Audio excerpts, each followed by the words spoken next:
Good morning. I'm Greg House. This is Morning Pulse. Welcome. Good to have you on with me this morning. Hope you're rested and ready for this day. Cornerstone people, we are reading the Bible. We're finishing up with First Kings in the next day or two. So keep after your Bible reading. And once we're finished with First Kings, I believe that we'll head right into Second Kings. So keep up with that Bible reading and find a Bible reading program on your own for yourself that goes beyond just what we're doing as a church family. It's important that we're reading the scriptures. Very, very important. This Sunday is Father's Day. We're going to be celebrating all the fathers as those who are significant in our lives. So we encourage you to come on out this Sunday or watch online Sunday, June 16th, 9:30 a.m. Central Time. We're going to be honoring and celebrating all of our fathers. So make sure that you're engaged with that for this Sunday. It's going to be good. I want to get into what we're going to talk about here today, picking up where we left off yesterday. We were looking at some things concerning the culture. So let's just jump right into that again here this morning. And we were defining culture as the beliefs, the values, the knowledge, the traditions transmitted through history, heritage, and inheritance to successive generations. And we were noticing that whenever we're developing a culture, it is like a farmer in the field cultivating. Culture must be cultivated. Culture in the Latin language means cultivate. So we are cultivating a culture. We are sowing seed and reaping a harvest. And we were seeing how important continuity is.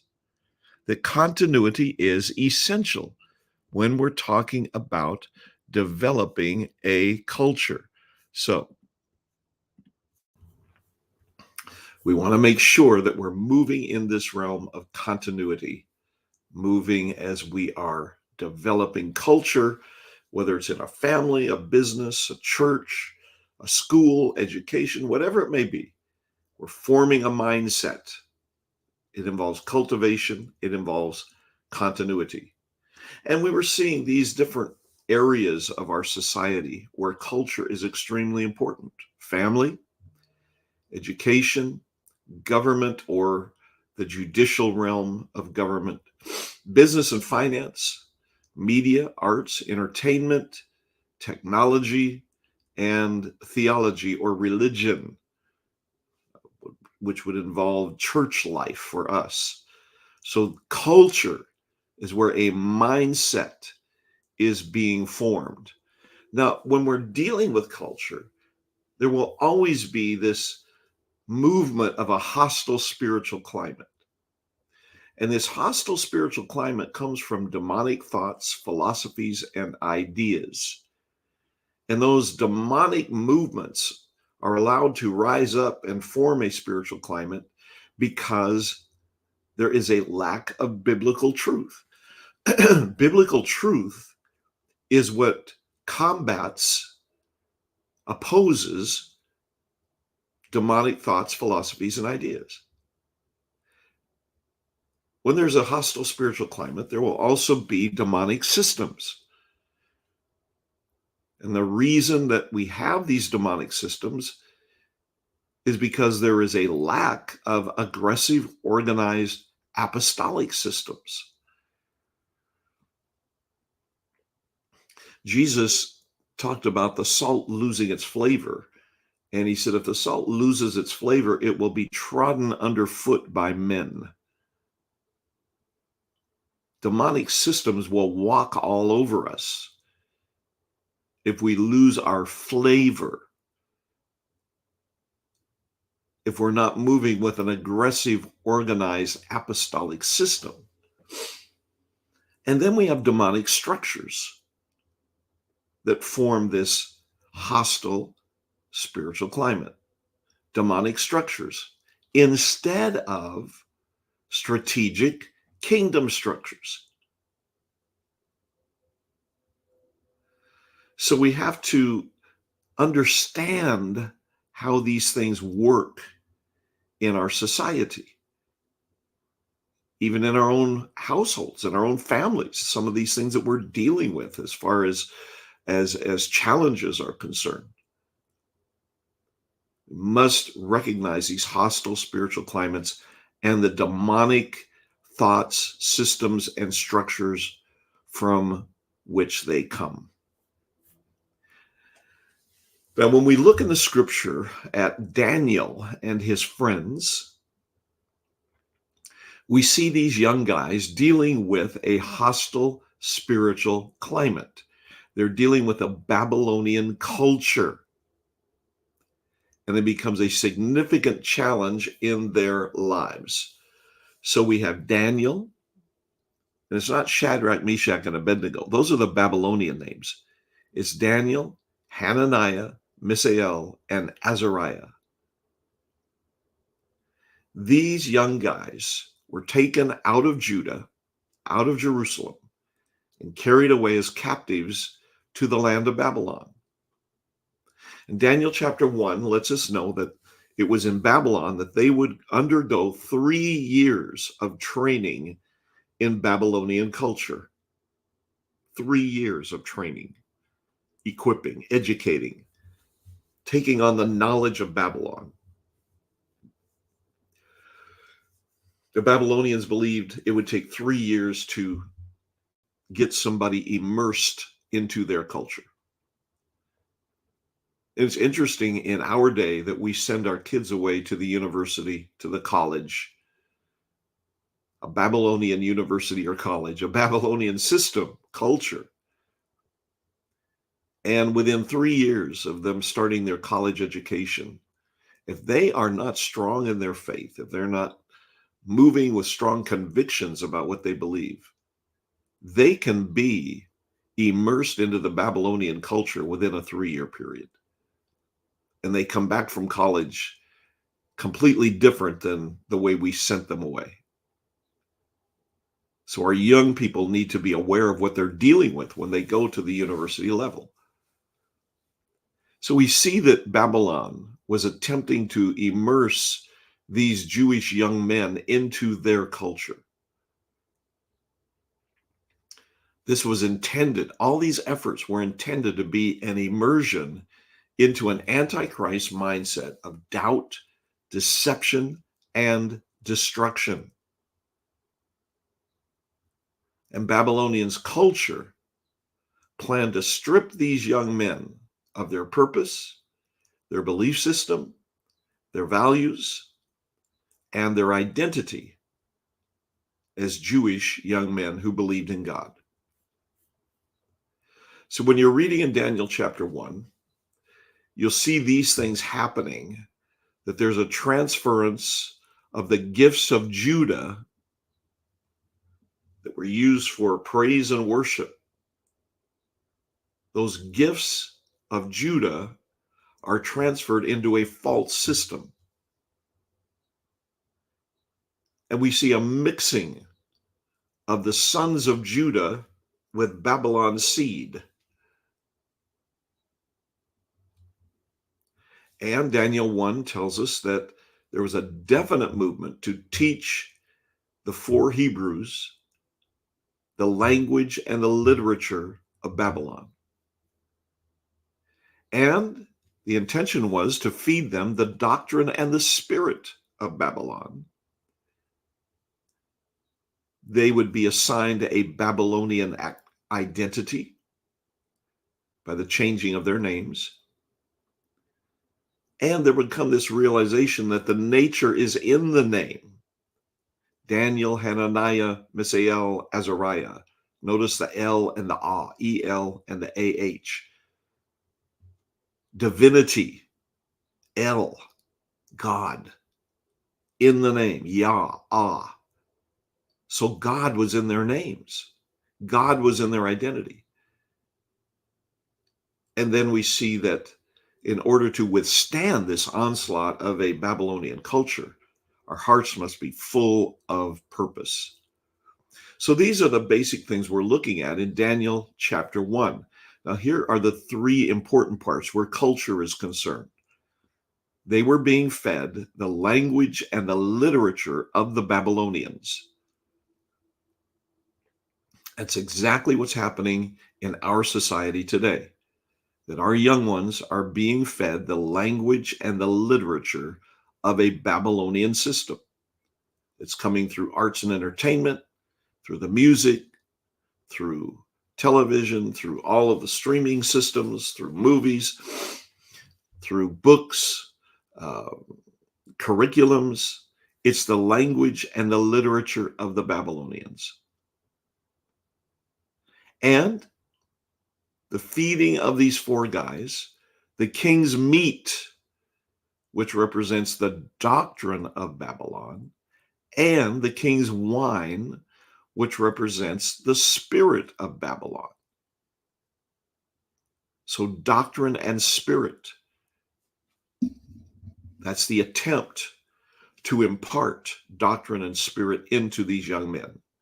And then, as I said a moment ago, the name change from Hananiah, Mishael, and Azariah to Shadrach, Meshach, and Abednego, from their Jewish names to their Babylonian names, Daniel to Belshazzar. And so there is a removal of God's DNA from their names, taking the L and the Ah off of their names and giving them Babylonian names. It's an attempt to change their perceived identity.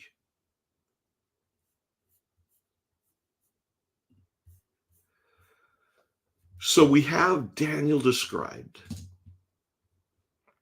as a young man who purposed in his heart that he would not defile himself. He purposed in his heart that he would not defile himself. So we can say that involves his morals, his physical body, his sexuality, that he would not defile himself. We can say that involves ideologies, his thought process, which would be his soul. He would not defile himself. And then the realm of Babylon's gods, multiple gods, other gods, false gods. This would involve his spirit. So Daniel purposed in his heart that he would not be defiled in his physical body, in his soul, or in his spirit. So our hearts must be full of purpose if we're going to be able to withstand Babylon's onslaught. Our hearts must be full of purpose. And we must realize the stability of a strong inner core, knowing that the strength of our internal core determines everything that happens externally. We must be strong internally. Our soul, our spirit, our value system, our belief system, our convictions. This internal core must be strong and stable so that we can withstand the onslaught of a Babylonian culture.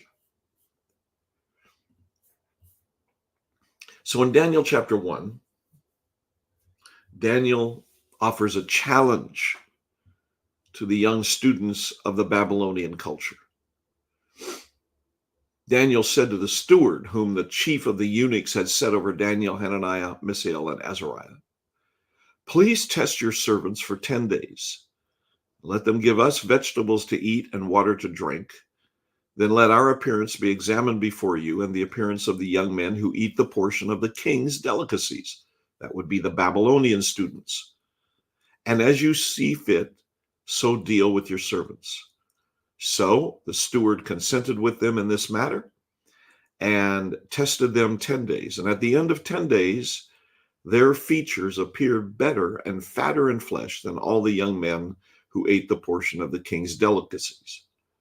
So Daniel and his friends came out better than the Babylonian students.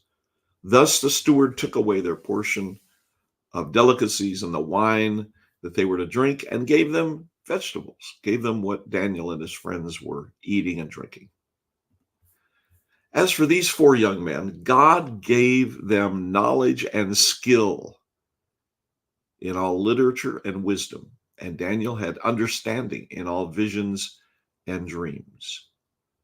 Notice that God gave them knowledge and skill because they stood for God, their hearts filled with purpose, with an internal core that was strong.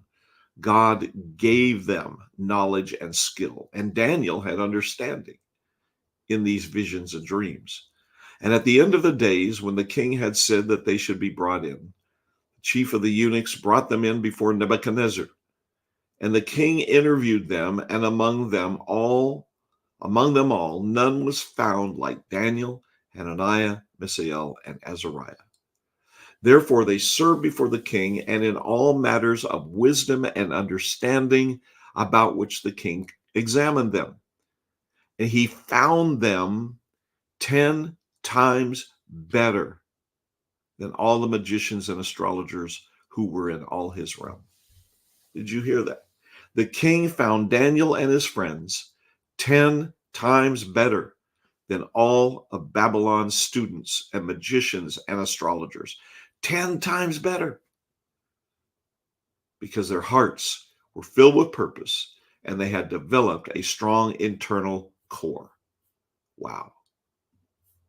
Then in Daniel chapter 2, King Nebuchadnezzar has dreams. He doesn't know what he dreamed, and he certainly doesn't know the meaning of the dreams.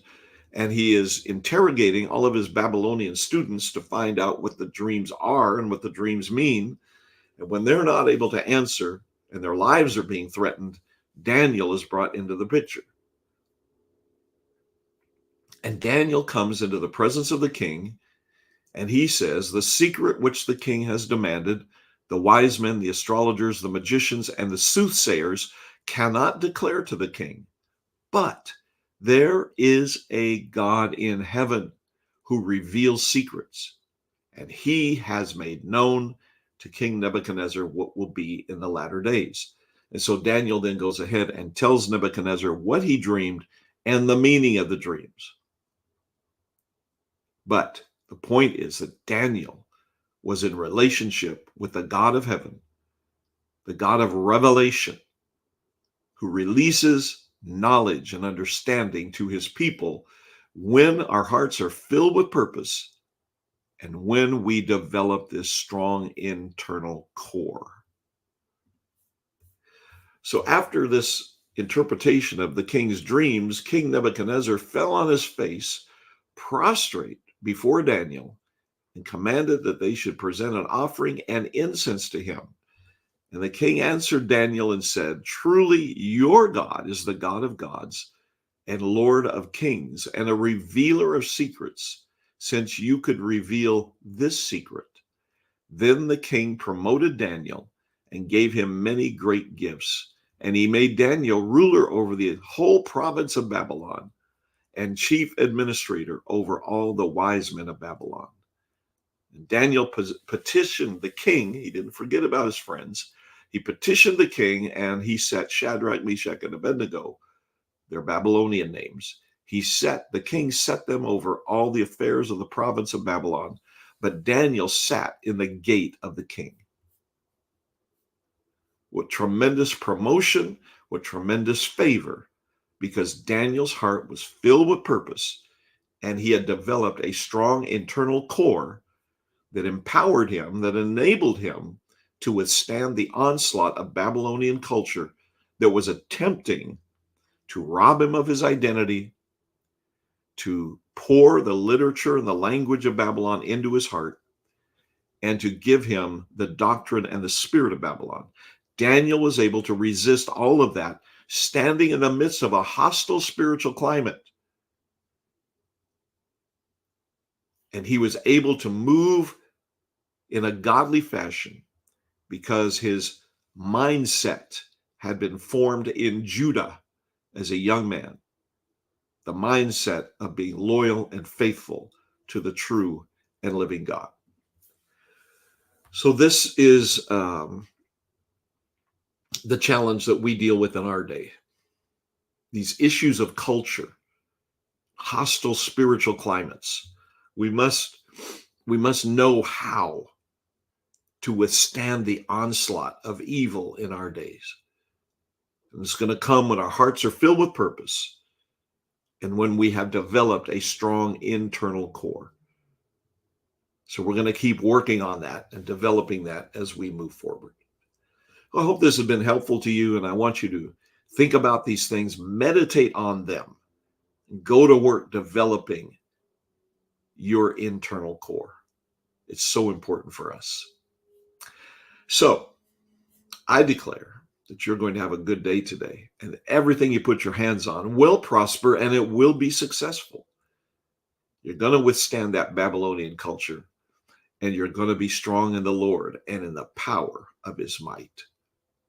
I'll talk to you soon.